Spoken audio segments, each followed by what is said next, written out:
Bemor bir necha yillar davomida ich keltiruvchi dori-darmonlar qabul qilganlar. Ular vaqtinchalik yordam bergan. Assalomu alaykum azizlar, navbatdagi bemorimizga javob beramiz. Bemor bir necha yildan beri qabziyat, ya'ni ich qotishi bilan qiynalib kelgandilar. Buning asosiy sababi ichak uzayishi, ya'ni tibbiyotda aytganda Dalixa Kolon kasalligi bilan kasallanib kelgandilar. Yoshlari 70 yoshda bizning internet tarmog'i orqali ko'rganlar, kuzatganlar, keldilar. Operatsiya o'tkazib berdik. Bizani qolgan klinikalardan farqimiz ichaklarni saqlab qolgan holatda qabziyat uchun operatsiya o'tkazamiz. Operatsiya davomiyligi 40-50 minut bo'ladi. Laparoskopiy bajaramiz. Holatlari yaxshi, mana hozir ichlari mustaqil kelishni boshlagan, kuniga 2 marta, 3 marta kelyapti.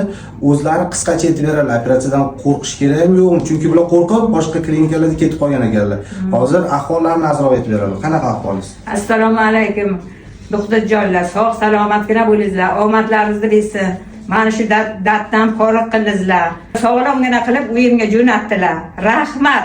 Xursandmisiz? Rahmat, xursandman o'lay. Xursand bo'ling. O'g'lim bo'lasiz. bo'ldi. Kelaman sizga. Ishonsa bo'ladi. Ishoncha bo'ladi. Yengilmisiz? Og'riqlar qanaqa? Yengilgina og'rig'im yo'q, o'lay.